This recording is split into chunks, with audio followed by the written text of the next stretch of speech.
I'll give the floor to Fadi-Henri Nader. Let me introduce him a little. Director of the Geosciences Center at the Mines Paris. And he agreed to facilitate this roundtable for us. You have the floor. Thank you, Nadia. Ladies and gentlemen, good morning. I'm delighted to welcome you to this first panel on mineral governance, which is at the heart of this TTI.5 forum on scientific diplomacy. The energy and digital transitions are based on a reality. We have an increasing number of dependencies on mineral resources, and we discussed this in the morning. So the underground is at the core, and those aren't just technical discussions, but also political, environmental, and climate discussions. So, as geoscientists, what we observe is that it isn't just about the availability of resources, but rather the conditions to access them, in what environmental framework, with what level of sovereignty, and with which governance rules. What we will discuss today is the following question: how do we secure supply chains and also fulfill environmental obligations against a backdrop of increasing competitions? We have an outstanding panel with us with cross-cutting expertise, and I will turn to them. Madame Catherine Lagneau, CEO of BRGM, the Geological Institute in France. Catherine, you will share your view with us.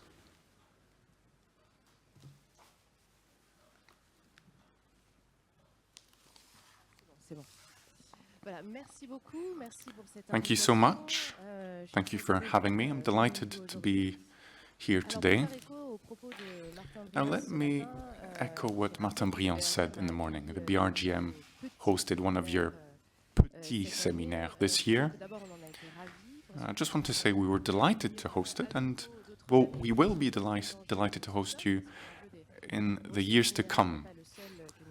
Mineral resources isn't the only topic we address. We also address the use of water and table water. Also, all climate change related issues, adaptation of cities, coastal erosion, all the elements that have an impact on our soil, the soil humankind needs. And we can even address the topics relating to the energy transition. How can the soil, the underground resources be a solution for that energy transition? In any case, we're delighted to be with you today. At the core of BRGM's DNA is having a useful science for policymaking, for the diplomatic community to understand the challenges ahead of us. A lot was said already on mineral resources. In your introduction, you recall that we are realizing how dependent we are on our soil. We always have been, I should say. The Copper Age, nothing new under the sun. Maybe we forgot. And we are dependent on our soil now more than ever, and the Hormuz Strait crisis is a striking example. We release CO2 in the atmosphere. It comes from our soil. But the fact that we don't have any mines in our country anymore led to the fact that we perhaps forgot it. I don't know if some of you wake up in the morning and realize that we have 45 kilograms of waste of footprint for to fulfill our needs and for the various transitions, and including the digital transition. Most of you have cell phones. Well, 200 to 250 kilograms of minerals were needed for that phone. And today, we use most of Mendeleev table's elements for our daily needs. And there's an increase globally in the use of the elements available on our planet for our use. We need more, we need these minerals to be of a higher quality. And so the extraction of those minerals is needed, and you need transformation, refineries, and there's this race going on with increasing needs. A lot was said already, but if we are more ambitious with the energy transition, the more electrification we have, the fewer resources will be needed. Some say we're leaving the oil age to move to the mineral age. Well, it turns out we're increasing our oil needs are increasing too. So in any case, to electrify,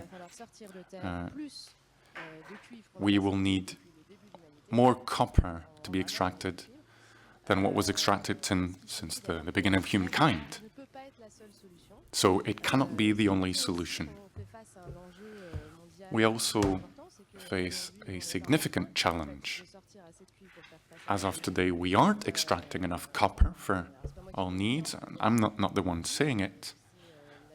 The BRGM isn't saying it. The International Energy Agency says it. By 2035, and given the projects that exist, given the mines that exist, we will not have enough copper by 2035. So we know we will face a form of shortage and potentially a rise in the prices of various metals. We will have to face that challenge.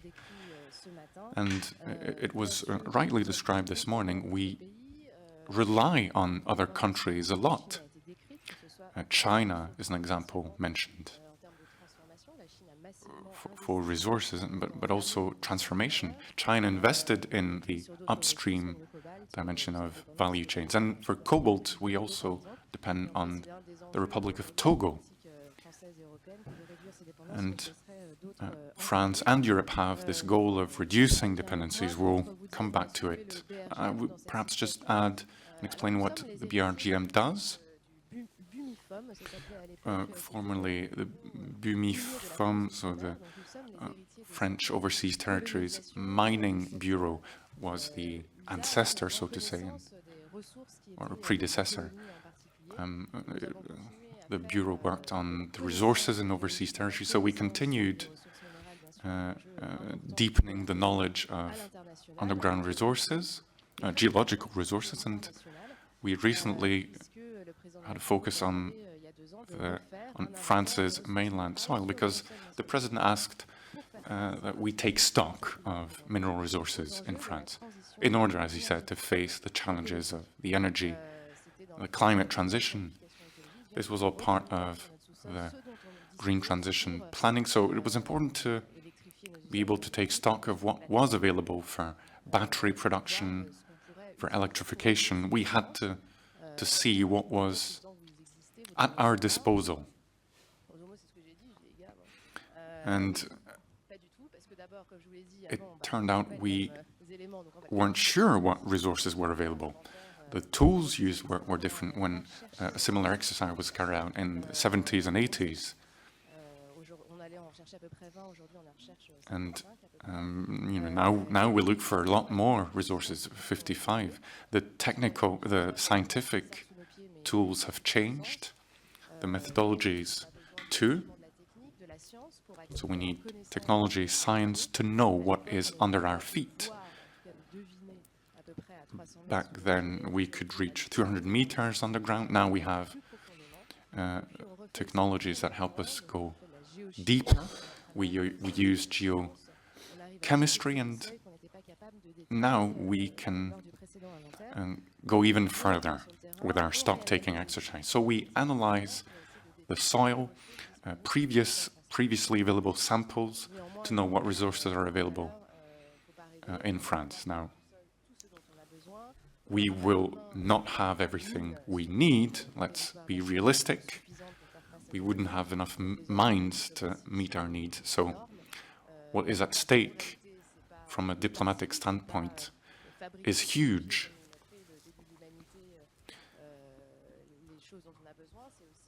It isn't just about producing what you need. You need to use globalization, and obviously we need to reduce dependencies, remain or keep a certain level of autonomy in our decision-making, and when it comes to resources management.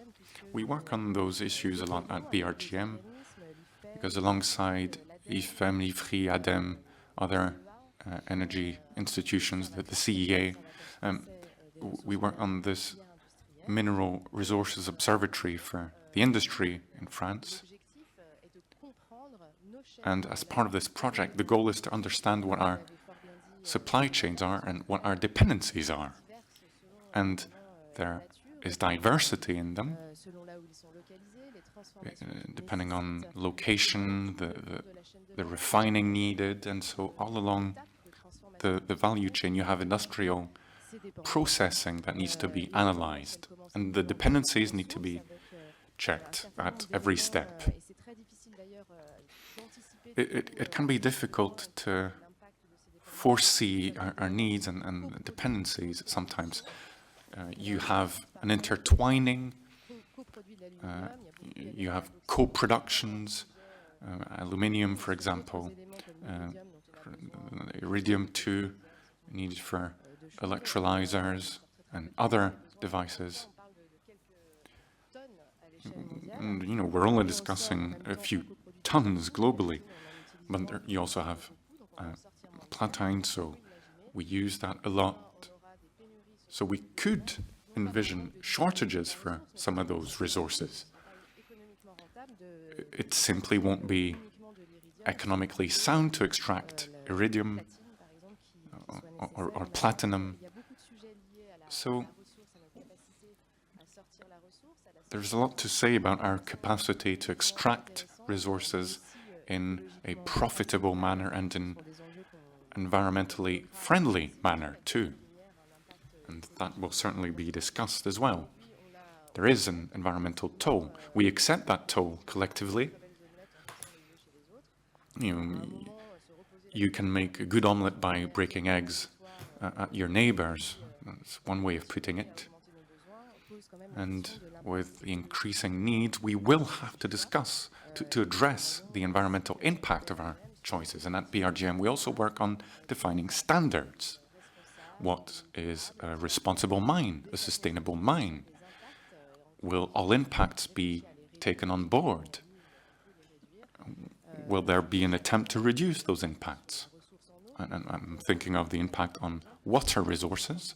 70% of mines in the world are in regions where there is a water shortage.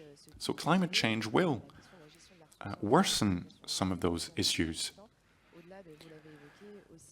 And you mentioned it, of course, the energy transition is to be kept in mind. If you need to extract more minerals for the energy transition, you need more energy to be used for that extraction. So we need a clear view, and we need to understand what the boundaries are. I'll conclude that the topic of this panel is governance. The issues I mentioned bring complexity with them, but they also need a long-term vision. And we're not going to build the mine tomorrow. Investments are needed, risks need to be taken, and when it comes to governance and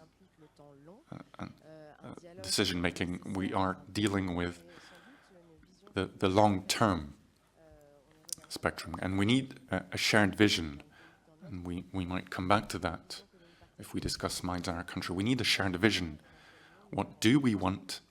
What world do we want to live in? Right, those were my introductory remarks. Thank you. Thank you so much, Madame Lagneau. Now let me give the floor to Louis Marchal, Senior Advisor at the OECD for minerals and the extractive sector. Thank you very much. I shall try not to take up too much time to leave some space for Q&A, but I'd like to react to some of the points that were discussed this morning. I'd like to focus on the need for a multilateral approach to these issues. We'll come back to it later, but one of the main sources of tension is securing supply. We discussed this with Daniel this morning, and the whole question is from where and how. And those are two questions which highlight how complex the issue is.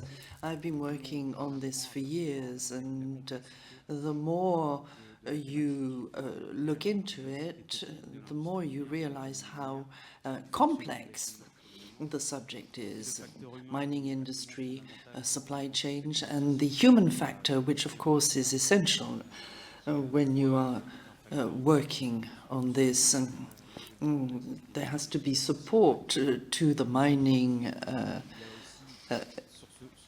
activity, but there can also be constraints. Highly complex policies which are obstacle to mining. Geologists will explain that resources are available, but it's access which is the crux of the matter, and that will depend very much on the human factor. Internationally, it is a sector which has a very bad reputation, public opinion, and investors often fall shy of it, and it depends on factors which are sometimes quite hazy. It's a reputational issue. So these are all considerations which have bearing on how acceptable the sector is. So just a few words about what we do at OECD.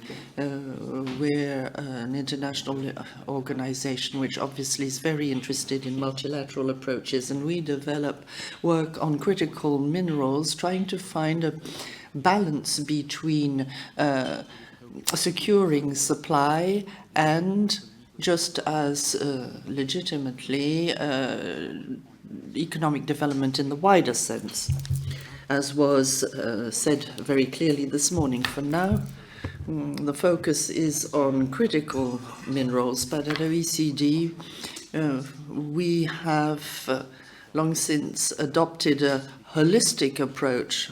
There are considerations related to the economy of gold. It's not a critical mineral, but it is a highly strategic matter for a great number of countries in the world.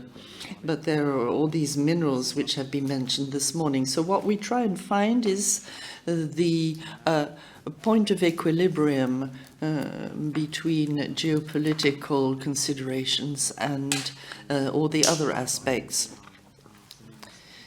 We have a ministerial conference planned in Istanbul at the end of the month with the G7 countries and up to 30 partner countries, precisely to look into these matters. Thank you.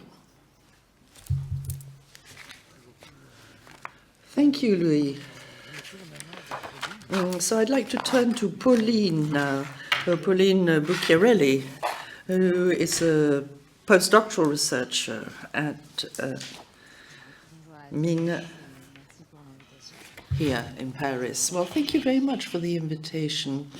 I'd like to focus on mineral governance in advanced economies, combining, as was said, objectives of sovereignty and environmental objectives both, and I'd like to see where the nexus is between these two sides of the coin. It has been recalled that current mineral governance in the north is focused around securing supply chain. This appeared in the 2010s with the rise of China, and governments have found political responses in terms of strategic orientation. It's only since the beginning of the 20s, with further shocks to the supply chains showing how fragile they are, that countries then tried to affirm the role of government. So two main strategies, the reshoring and the onshoring, that is strengthening public support to mining and industrial activities domestically, and also securing supply abroad through partnerships and agreements with allied countries. So those are the two sides of mineral governance, both in the US and in Europe. So it's all about sovereignty, but there are also environmental objectives which are embedded in these policies. It's the security sustainability nexus, and with the measures and qualifications applying to supply, taking on board environmental aspects. So it's the use of the materials for energy transition, but also the commitment of governments to find sustainable supplies and further downstream recycling and the circular economy. So we've got this in the Biden Act in the US, the European Act, and also the regulation on batteries. These environmental objectives are very often dependent on sovereignty considerations. Recycling, for instance, can allow a country to produce metals without mining them, and also with environmental standards and social standards, you can legitimize the opening of mining projects domestically, and it's also a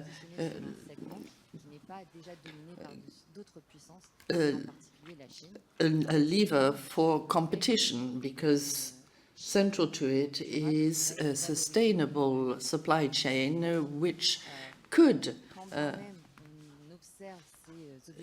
be profitable economically speaking. So looking at mineral governance, it's still somewhat ambivalent, because sovereignty very often comes first before environmental considerations, and the environment seems to be losing traction because the international situation is increasingly fraught. And this is clear in the US with the return of Donald Trump, coming back on measures adopted by the Biden administration, and we see this in Europe as well. The environmental backlash may be less visible. It is still part of mineral governance, but it is there as well in European mineral policies. European policies cover almost the whole of the metals value chain, from extraction to recycling, leaving aside the final demand. So there are no measures concerning this last link of the chain, because it is a response to global warming, and it's also an answer to our increasing need of metals. So more mining is therefore justified in the name of climate. But there has to be a consideration for the final demand, and that is lacking in European policies, and part of the literature shows that the energy transition could in fact be a pretext to step up mining. So I thought it was important to stress this A true environmental policy, which also looks at final demand, could potentially be a factor for sovereignty, reducing demand and making everything more acceptable socially. So that's something I could come back to later.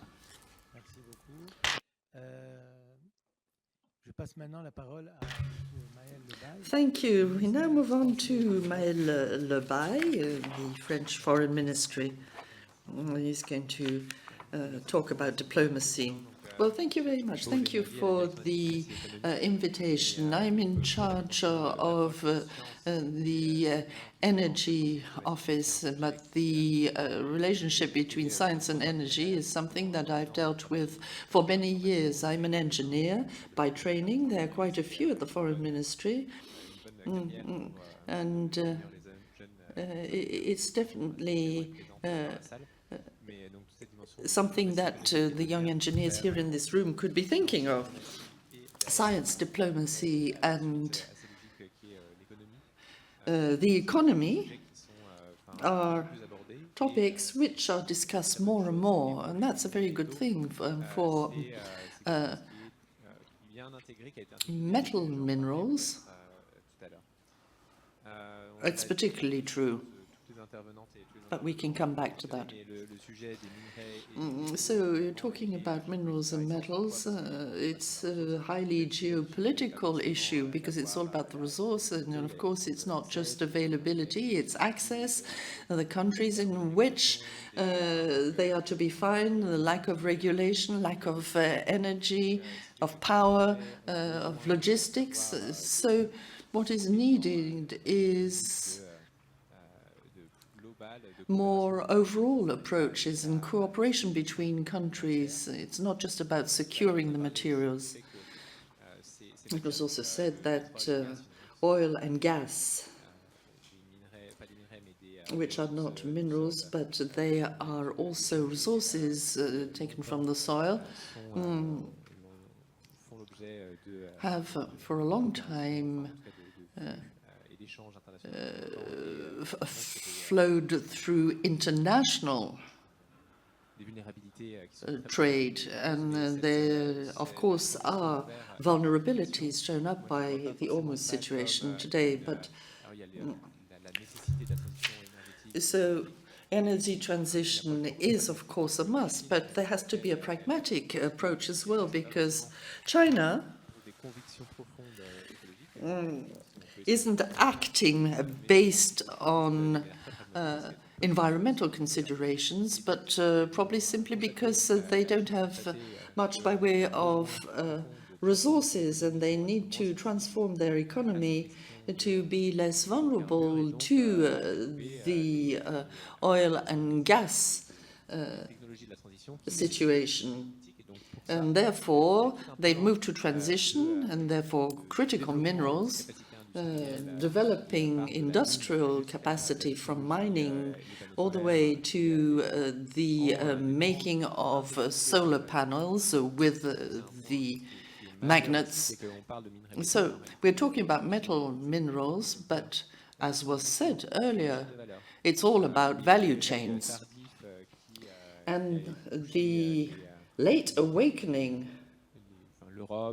of Europe, of Japan, of the US,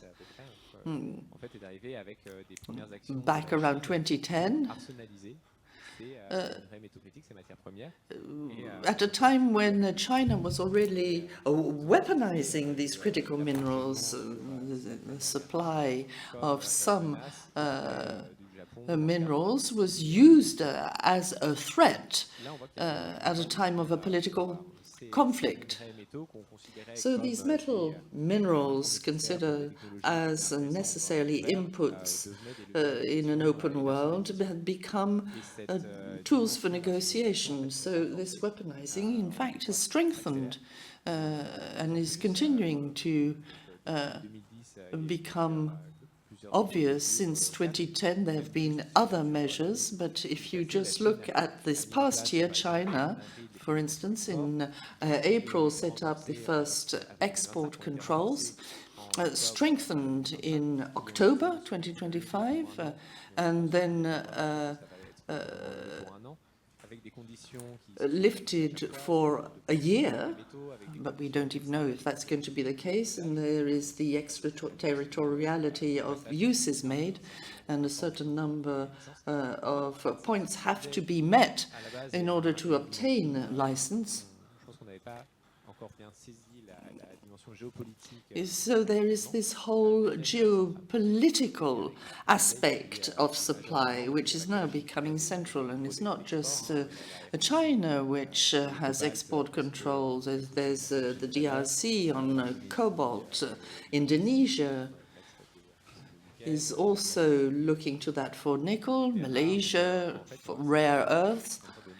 So it's becoming quite common to see controls, export controls.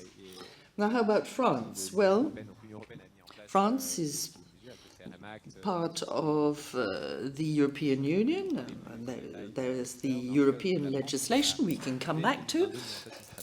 But France set up a strategy with 4 main directions. And the first, I think, is very interesting.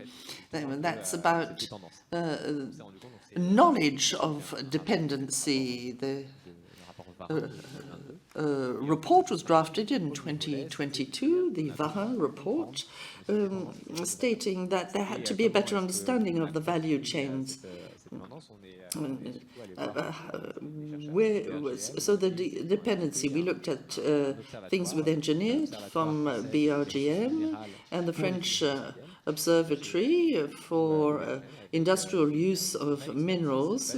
There is true expertise. And I think it's a really interesting aspect because it isn't necessarily the approach we're used to in other public policies. So I think it's a very good thing. And then second point, it is extraction and access, and then diversification, and that's where diplomacy comes in, and then also the circularity. So briefly on the diplomacy of metal minerals, and then maybe I could look at trade afterwards. So our diplomacy, there are also 4 main points. Technical cooperation with partners, deploying mapping with BRGM. We talk to ministries, and very often BRGM is there with us in the room. So we have the scientific support, the scientific know-how. It's not diplomacy by itself. We also have been working very much with companies. France has a mining industry and para-mining industry. So we've worked with many companies that also offer services in the field. So we try and use their expertise. And then there's international development. And we have the Infravia Fund for international projects. These can be projects that are in the hands of local enterprises, and not necessarily French enterprises. And then we have the ESG criteria. And I don't quite agree that sovereignty comes first, because France has gone a different way, starting with technical cooperation and ESG before trying to secure supply. And right now we're trying to see how to find the best possible balance. If there are heavy investments in countries to support them, how then can you ensure that there are also more solid industrial partners. And then the fourth aspect is training and knowledge. So this involves, for instance, student exchanges.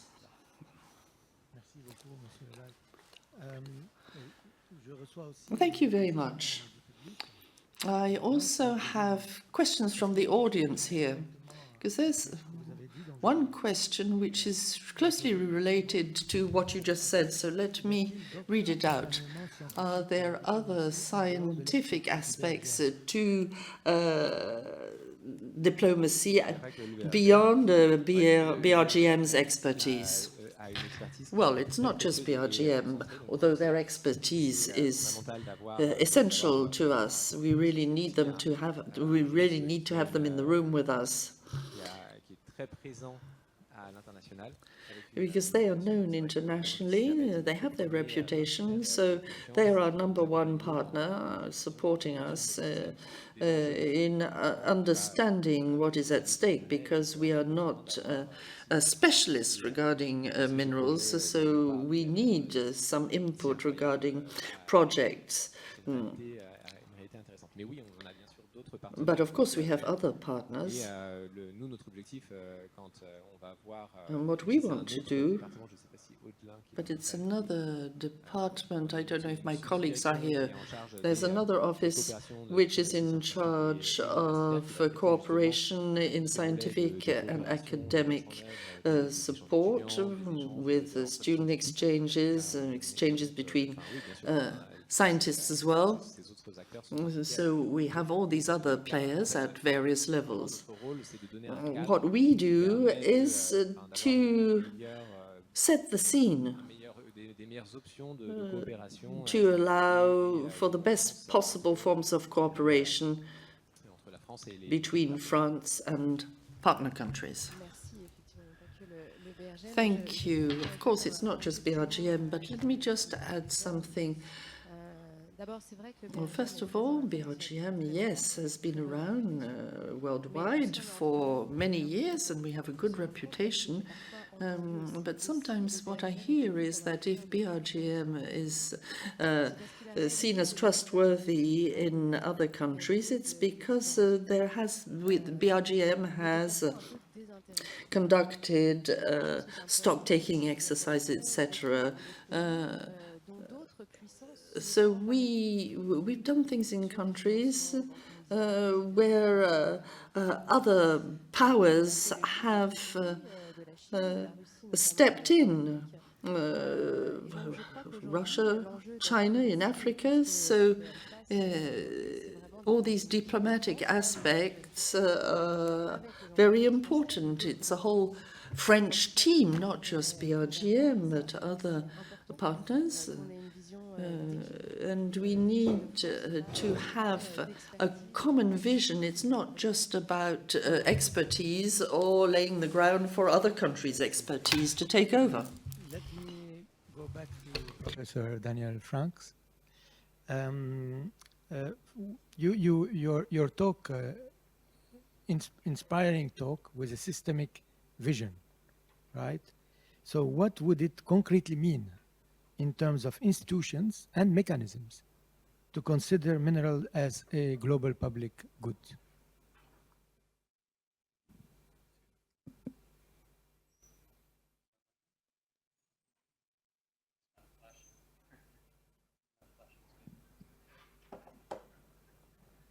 All right. So maybe I'll comment a bit on what the other speakers have said and then bridge to your question that you've asked. So there's been a bit of a conversation about sovereignty and how to devise or get access to these mineral supply chains that are currently narrow but in need for the technologies that Europe and others would like to get access to and make.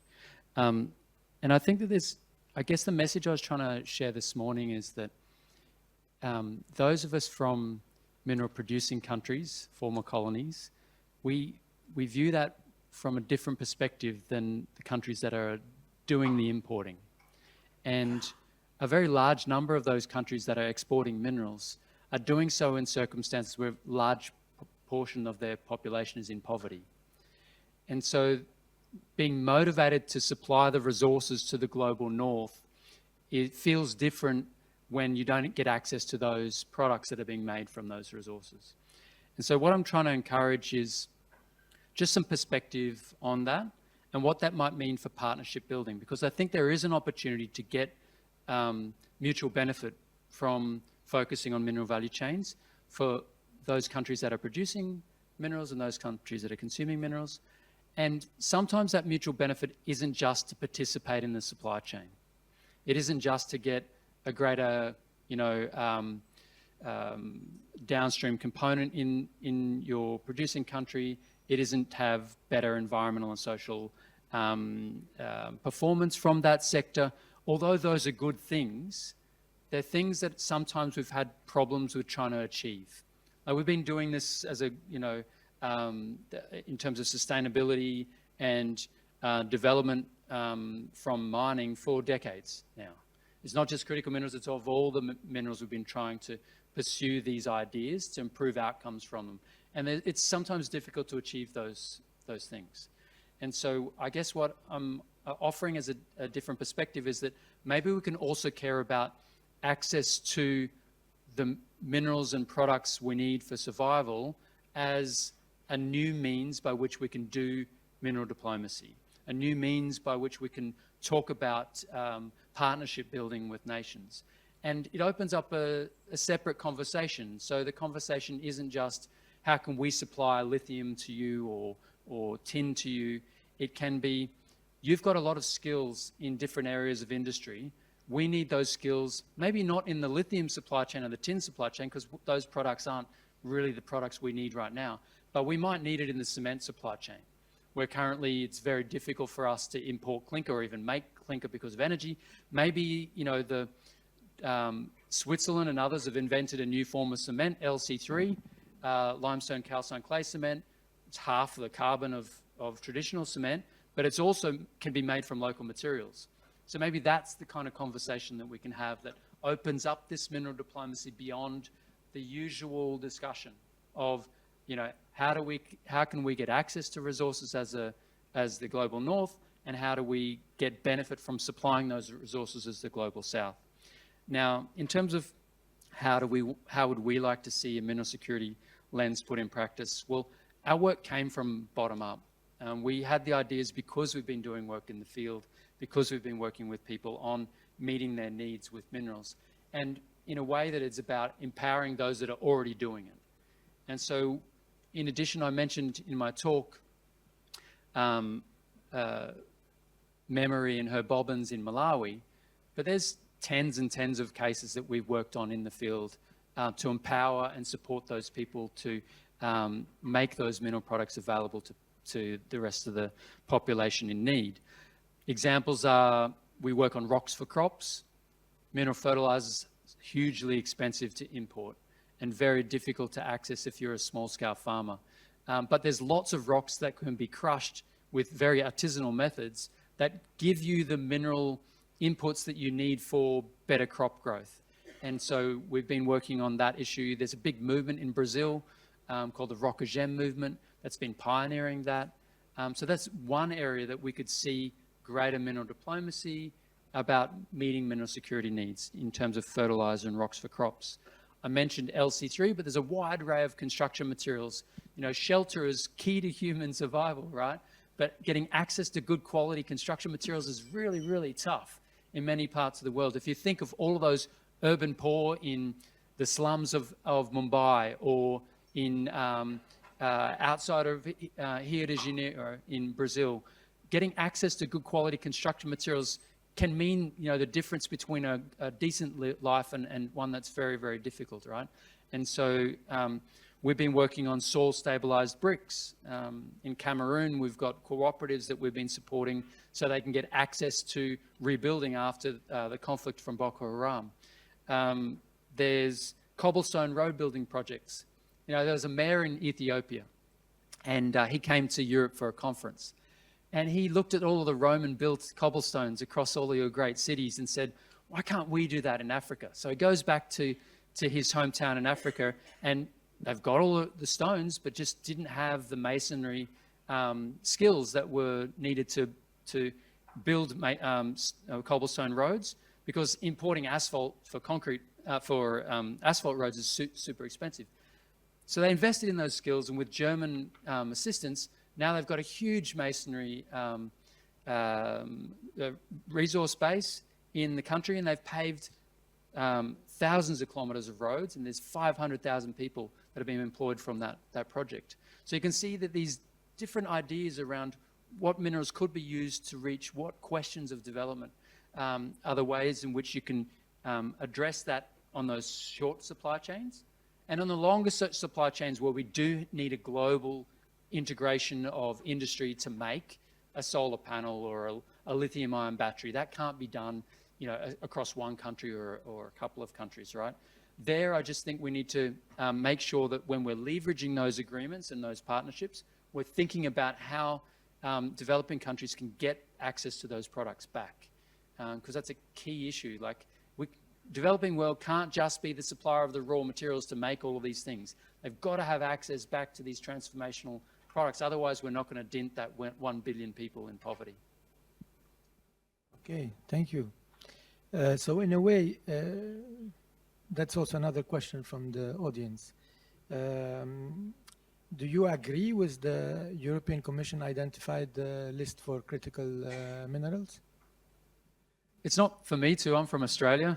They're not the minerals that are critical to us, but they're the minerals that you've identified as critical to Europe. Remembering that that doesn't mean that they're important minerals. It means they're the minerals that have a narrow supply chain, right? And so I would argue that, the most important, well, here's something. I would argue that Europe is actually one of the largest mineral producers on the planet. It's just that we decide to not call all of the minerals that you produce minerals. It's crazy. Like, we only think of minerals as the metals. All of the quarries that are in Europe, huge number of quarries, right? That all supply your local needs for your roads, your houses. That's all minerals, people. Like, that's actually a big part of your economy. And to imagine that it isn't is kind of like part of the problem, right? We only call the things minerals the things that we import. That doesn't make sense. Right? Minerals are the commodities that we have taken from the earth, and they're, Europe is a big supplier of those minerals. So, Europe has mineral needs that it can't supply on its own territory. It can pursue those in partnerships, but it's not really for me to say as an Australian what those should be. All I'm trying to encourage is a broader perspective around how you can motivate those to supply the minerals that you need by actually giving them an opportunity for development. That's actually a partnership that is resilient and something that can, Louis is always saying responsible is resilient, resilient is responsible. And so by having those resilient partnerships, I think that's the way you'll be able to meet the needs that you have for your critical minerals. Thank you. Pauline, peut-on encore parler d'un équilibre entre les objectifs? Pauline, can it be said that there's an equilibrium, a balance between the objectives of security and of the environment, where there's an implicit hierarchy, isn't there? Well, I think I gave you the answer in my presentation. Yes, there is a hierarchy, and I can give you a few examples of that. And you'll see how it develops. It appears very clearly in the United States. Last summer, Mr. Trump's government adopted the One Big Beautiful Bill that reviews and revises a number of the IIA provisions, for example, tax credits to battery manufacturers, but also bonuses when you buy an electric vehicle. So the IRA was about reinvesting in U.S. the U.S. mining industry, this is now being strengthened. However, what is new is that there's even more of a push to sovereignty and economic security. And the environmental aims that were supported by international initiatives are also receding. Another example given this morning was the Mineral Security Partnership, an initiative launched in 2022 by the U.S., in which the EU participated. The idea was to secure diversified and sustainable supply, and that no longer exists in the new Forge initiative, for example.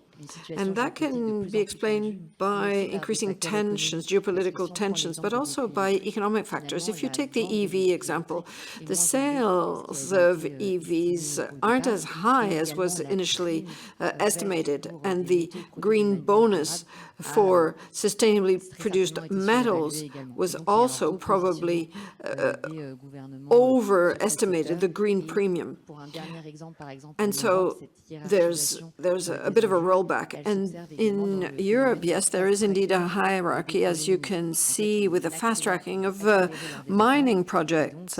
There's a big push to new mining projects, and that translates in faster and more numerous mining authorizations. And so perhaps this will shortcut environmental impact studies. One can expect impacts on biodiversity and things that were not estimated at the beginning.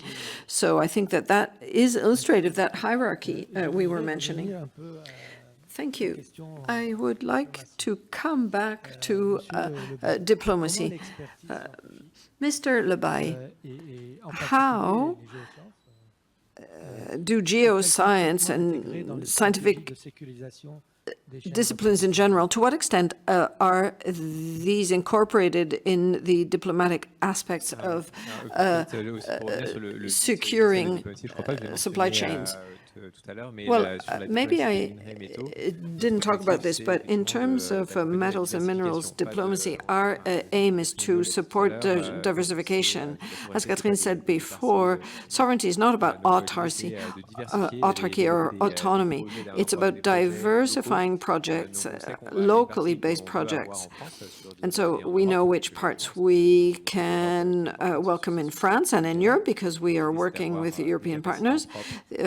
The point is to have your own processing extraction capacities, but also, and more importantly, to support local value-adding steps. And so there are examples such as Caristère for processing of rare earths, which will procure minerals from mines around the world, but in exchange for technology transfer to support them to work up the value chain, working up the value chain. So it's not about concentrating everything in France, which would be a mistake. We've seen it, but it would also be, in budgetary terms, impossible. So it's all about building up resilience. That's really the primary goal, and that includes China.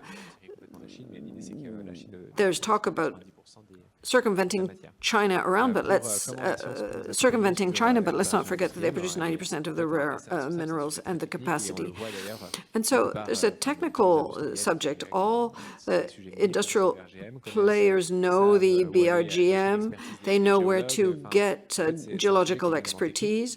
All of this is of a highly technical nature. And without scientific expertise about the different deposits, their quality, the technologies that need to be implemented, that can't be done. We also need innovative processes. Not only China today does it concentrate extraction capabilities, but it also is the source of a huge number of patents. It invents a lot of machines for the processing of these ores. And so we still need science to help us develop new technologies, new patents. And so many labs in France have super interesting expertise in this area. And they're working with industrials such as Orano, that they're developing magnet technology. And I think the CEA in Grenoble is also developing interesting technology. So we need science, you know, at all levels to really get a hand, get control over the topic. We need good mapping tools. We need AI to help us develop new approaches and across the entire value chain, because we shouldn't strive to just copy China, but go farther and develop new technologies so that we can move laterally. So it's really about stepping around rather than replicating the Chinese model and trying to be more competitive, because I think that's a lost battle. Thank you. Now, let's go back to geology and geological knowledge, and I'll turn to Catherine Lagneau.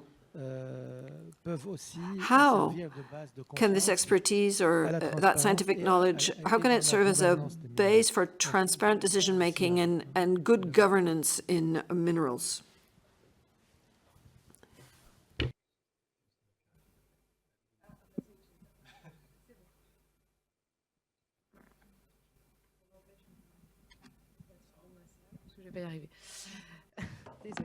Thank you. Thank you for the working microphone. And thank you for your question. Now, you did recall this, and I did say this in my introduction. You recalled the specific features of geoscience, geological knowledge, i.e., knowing about subsoil. It's real knowledge. You can't just have an opinion. You therefore have to trust industrial operators or scientists that have the technique and technology to bring that knowledge about the subsoil up. And because there is no direct access, very often we have to use modeling. And then one day you drill, and then you see that your models were not exactly correct, so you have to recalibrate your models and so on. So that's how that knowledge is produced. And therefore, it's mediated via the scientific community. And as the director of this school was saying this morning, there's more and more disbelief or distrust in what scientists say today. The entire world is calling scientific knowledge and expertise into question. Therefore, we also need to rethink how we do science, how we talk about science. But also, when you're talking about the subsoil, whatever's underground is associated with hell, with a whole lot of mythology. It's a place of darkness, and it's scary.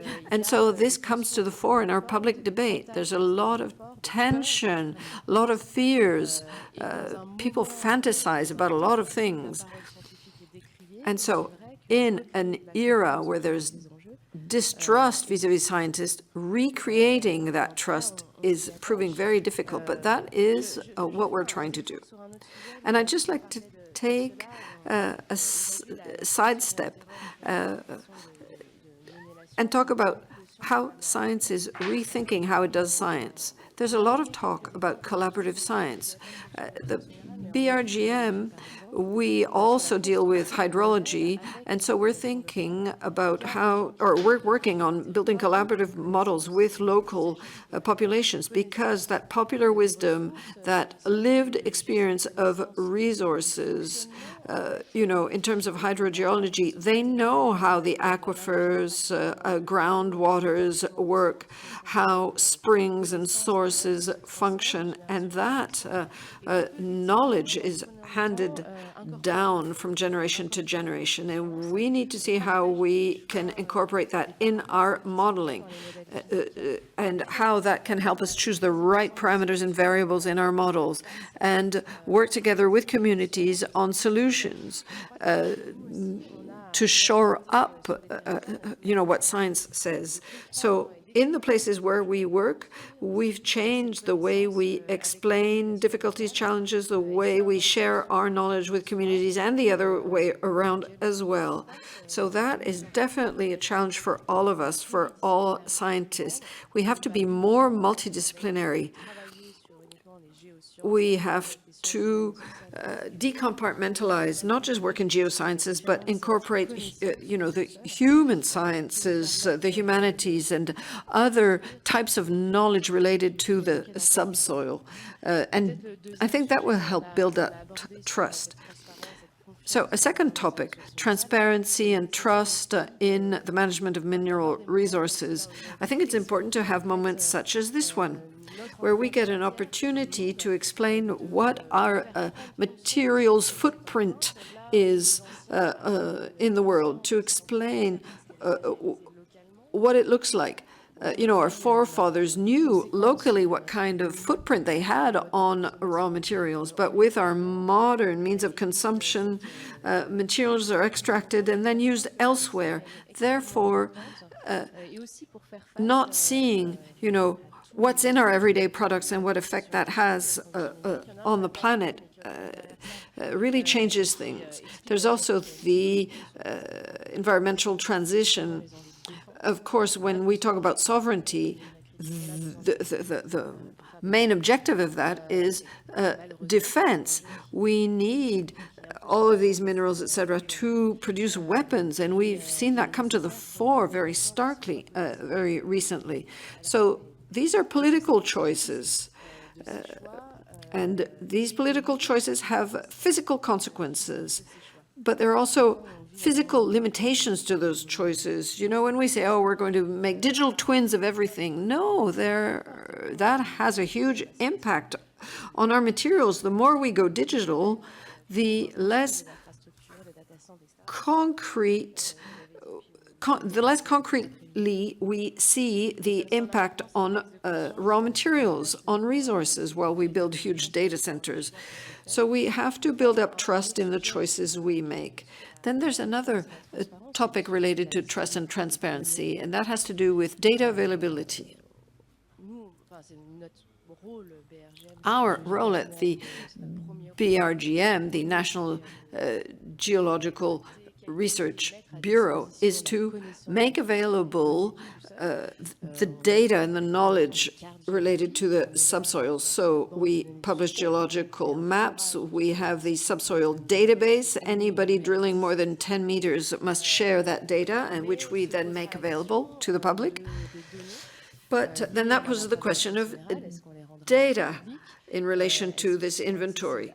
Should all the data be available to all? Some countries have completely opened up their databases to make exploitation of resources possible. But we realize that the data is not ours, doesn't belong to the BRGM, it belongs to the French state. So it's up to the French government to decide what to do with the data, perhaps to attract investors. And I know that in, for example, French Guiana, we've done this, and the BRGM's maps showing where the gold reserves were probably led to illegal gold panning, for example, with pollution and so on. So we have to be very careful. The BRGM also has also seen that other countries have made data available to investors. This, of course, attracted investment, but also led to other powers gaining strength, such as China. China has invested in many other countries. It is mining a lot, including, and perhaps first and foremost, in Africa. So a question about acceptability, because this was mentioned quite often, the acceptability of mining. Europe and France, so mines have been closed, but there are many, many quarries. Quarry operators know how to cope with the local community, get their project accepted. They have a lot of local consultations. They then rehabilitate closed down quarries, turn them into a public space. There is a salt mine, but in the Allier, there's a project to open a lithium mine under a quarry. That leads to acceptability issues, but populations have already seen a quarry operated. Therefore, there's already some kind of position to accept the new quarry. Of course, there are issues around water management, etc. But industrial operators are used to dealing with those issues and with the community, especially if there are high environmental and sustainability requirements. They need to meet them, of course. But I think what came out of the public debate is that the question is much broader. Do we need lithium? What kind of uses? Is it essential? Can we use something else? And this ties in with a more general topic I was alluding to. We need to understand what our raw materials footprint is, why we're doing things. This requires a broader conversation, also probably more of a political debate, and that will help increase the acceptability of our projects. But I'm sure that challenges related to the use of soil and the subsoil needs to become a political debate, because that is what our sovereignty is built on. You know, that has been the basis of our development. And so it's important, I think, to resume this conversation, but on a national scale. Thank you. So speaking of responsibilities, Mr. Louis Maréchal, will the responsible procurement requirements, which, responsible is a word you like, do you think that they could dampen efforts to secure the supply chain? Well, I'll answer quickly, no. One word, no. Why? Because the mining industry is a long-term and long-haul industry, which is highly dependent on human factors, as I mentioned before. And I think that we need to remember that there are a couple of different types of situation. Mining, responsible mining in those jurisdictions that are stable, low-risk jurisdictions. So there, it is possible to have responsible mines in a virtuous cycle.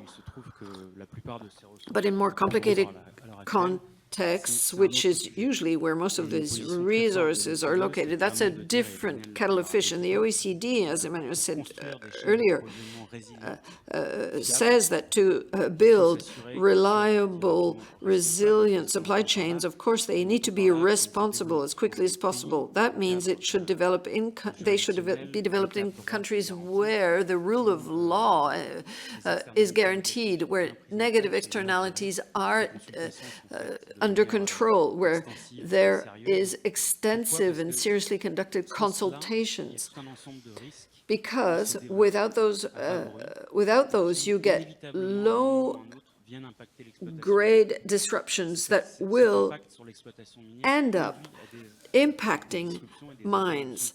So that will lead to production disruptions, interruptions, and all of that will affect the supply chain negatively. So there's a number of topics such as corruption, for example, corruption which is rife in many countries, that may completely undermine a mining project, no pun intended, because overnight a political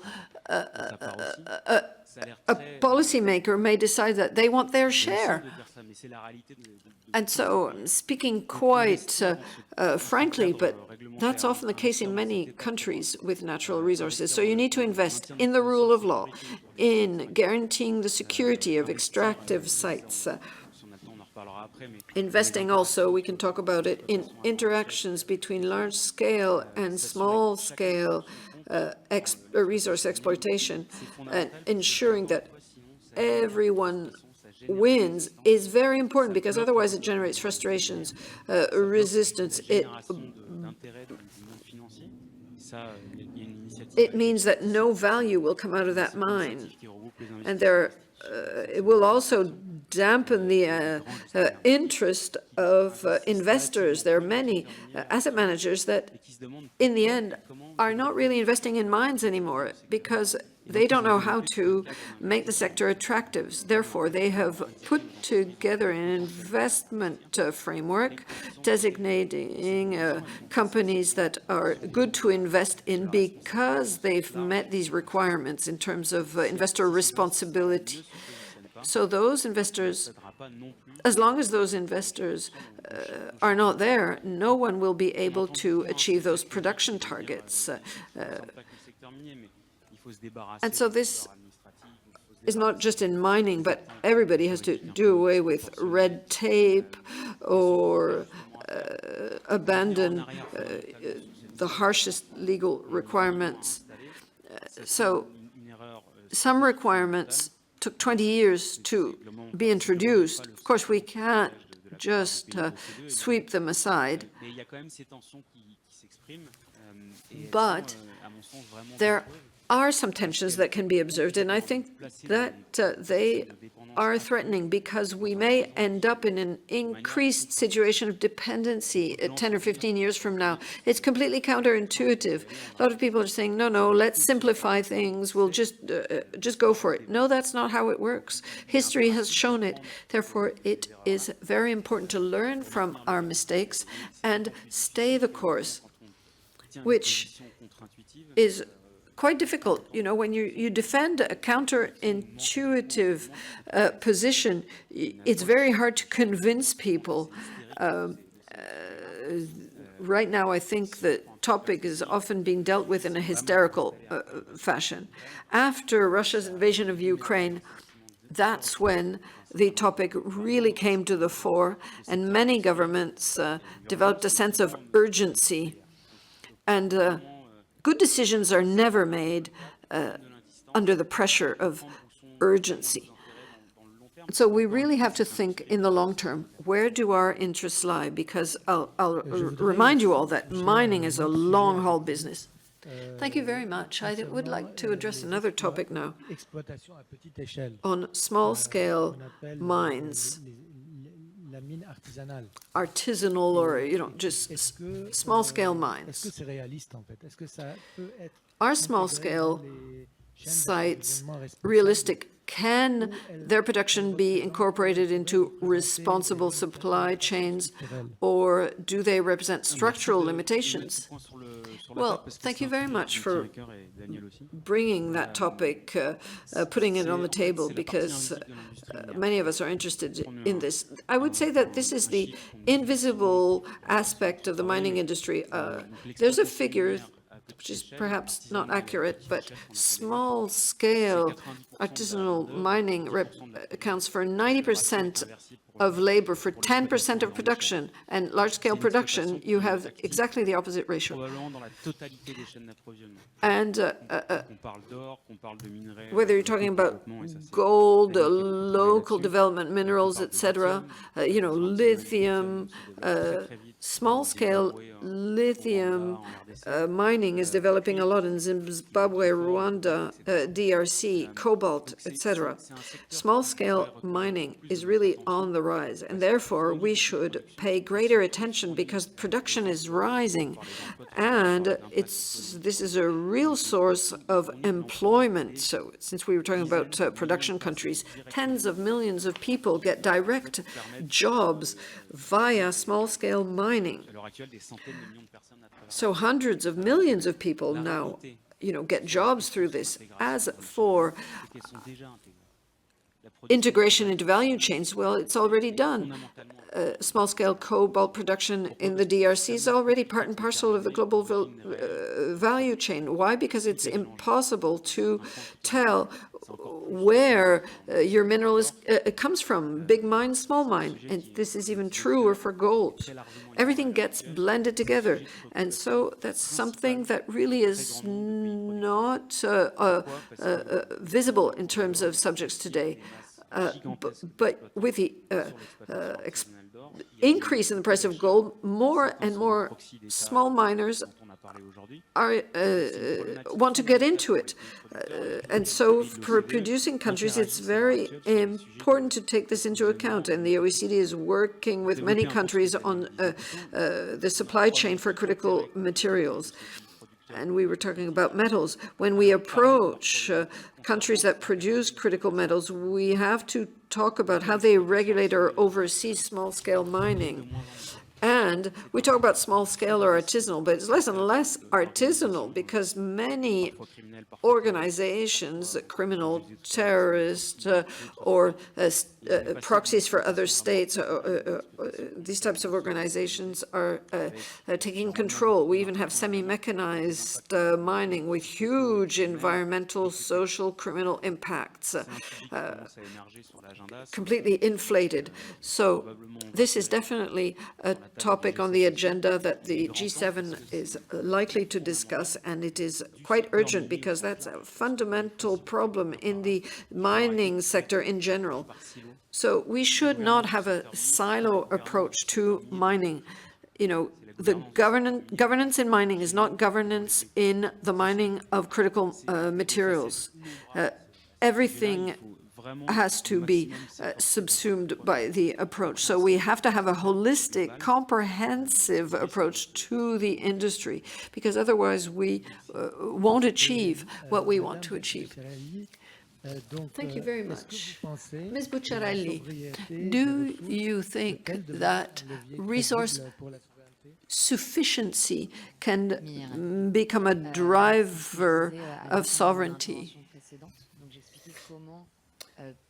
Well, that's what I was trying to explain at the end of my presentation. So sufficiency can be a factor, a driver of sovereignty, and on two levels, on two scales. First of all, if we reduce our final demand for energy, services, and materials, so reduce our appetite for materials, we will be using a smaller volume of materials. Therefore, we will be less dependent, therefore more resilient should there be shocks to the global supply chains. And then to pick up on what was said before, there's social acceptability and the trust that you create. I think we should not underestimate that aspect.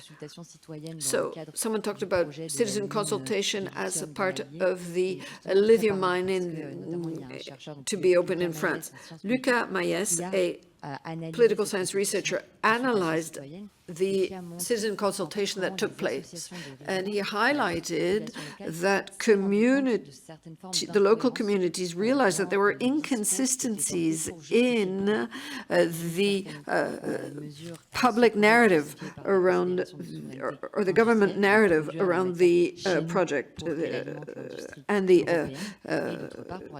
industrial narrative.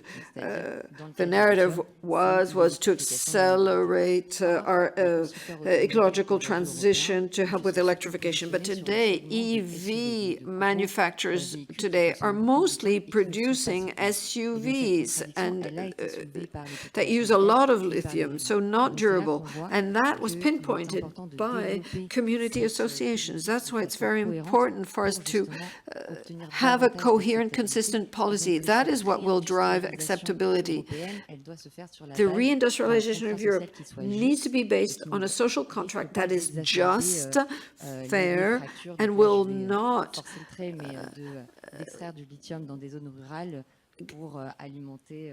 create even more distrust, such as, mining for lithium to power the big SUVs of city dwellers. And therefore, the reindustrialization plan for Europe should reduce our dependency, our use of minerals that is bad for our environment. And today we have countries of the core that are dependent on resources mined or extracted from countries or regions in the periphery, where the social impacts and ecological impacts are terrible, but shielded from the eyes of the final consumer. And I think that this echoes Daniel Frank's comments. Sufficiency is based on redistributive justice. So sufficientarianism, I think it's called in English, and that really invites us to rethink what is really necessary. That's what our policymakers need to focus on today. And that's the kind of global framework we need to set up, where all countries will get a positive outcome out of the global governance model. Thank you very much. We have lots of questions coming from the audience. but we are out of time. Comment je fais? So what do I do? Merci.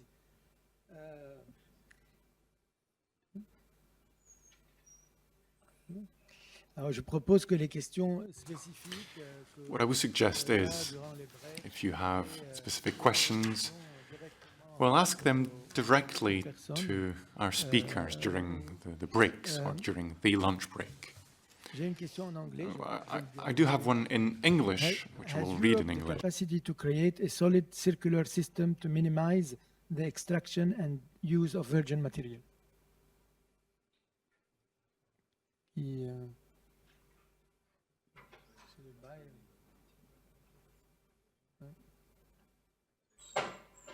Alors, je peux essayer de répondre à cette question. I could try and give a response using the Critical Raw Material Act analysis. That's the new EU regulation on critical raw materials. Now, do we have the capacity? Well, Europe set a number of ambitious targets when it comes to extraction, refining, for critical raw materials on European soil. So 10% of what is consumed needs to be extracted from Europe, 40% needs to be refined on European soil, and 20% of that industrial demand must come from recycling. So at EFP Énergie Nouvelle, we carried out this study to see how those targets can be reached for lithium, and some of the most constraining goals are related to refining. Those are 2030 targets, I should add. If we look at refinery projects that were announced, so projects that aren't announced won't be operational by 2030, well, we're far below the 40% for lithium. So as you can see, Europe hasn't put forward a sufficient number of projects to meet the ambition it has, for lithium at least. Yes, and if I could add, Europe hasn't provided sufficient funds for the implementation of the strategy. A strategy without money is a complex thing. The structures require a lot of investment. And I just wanted to add that France strongly invests. A number of projects were developed with France 2030 to increase the visibility of some of our industries. And going beyond critical raw materials, we addressed extraction to lithium in Allier region. And when it comes to rare earths, before China was the leader, France had a lot of transformation capacities. In La Rochelle, for example, you had Solvay, which was and is in a position to transform or has control over a part of the transformation of rare earths. Of course, there are several steps involved, but the process costs millions of euros. And so France invested. The plant was complemented by another plant built near Pau, the Carriester project. 100 million euros were invested by Japanese investors. So it is a very important bilateral project for France. We can't do this alone, of course. And a large share of the investments were secured with several schemes, funds, the Intravia fund, I mentioned it. American investors were also involved. So that's one project, but it isn't the only one. One is about the production of magnets, another metal project in France. So you have those transformation projects that come to being with a strong industrial component. I mentioned rare earth projects as examples because we have know-how in that field. And again, we cannot make progress alone. We don't want everything to be developed in France, but we want cooperation with Europe, and so we commend the fact that more means are secured at European level for those projects. We need the help of other countries, of course, and so as part of France's presidency of the G7, it is a priority. We need a holistic value chain approach. How do we meet the needs from extraction to end product?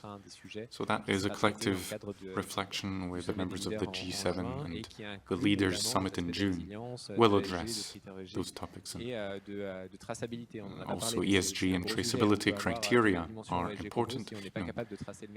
If you can't trace the metal, then your ESG criteria are pointless. We can't check, make sure what was acquired is safe.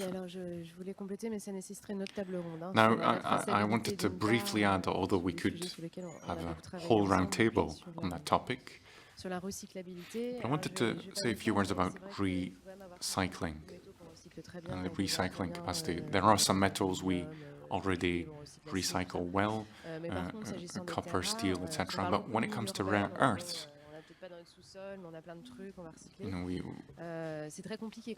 it is a complex matter. Someone said this morning, you have rare earths everywhere, but they're rare. So in urban areas, it is even more so the case. You have complex alloys, so collecting those metals in products that were made is very energy consuming, energy intensive. We need to have recycling integrated beforehand, upstream. In a car, for example, you have about 150 grams of rare earths, but so much energy is required to extract that at the recycling phase, so we cannot afford to do it. So thinking about that dimension beforehand is important. And of course, there will be differences between different metals. Thank you so much. I think this will bring us to an end. And we had very interesting discussions with lots of ideas. Thank you so much for participating.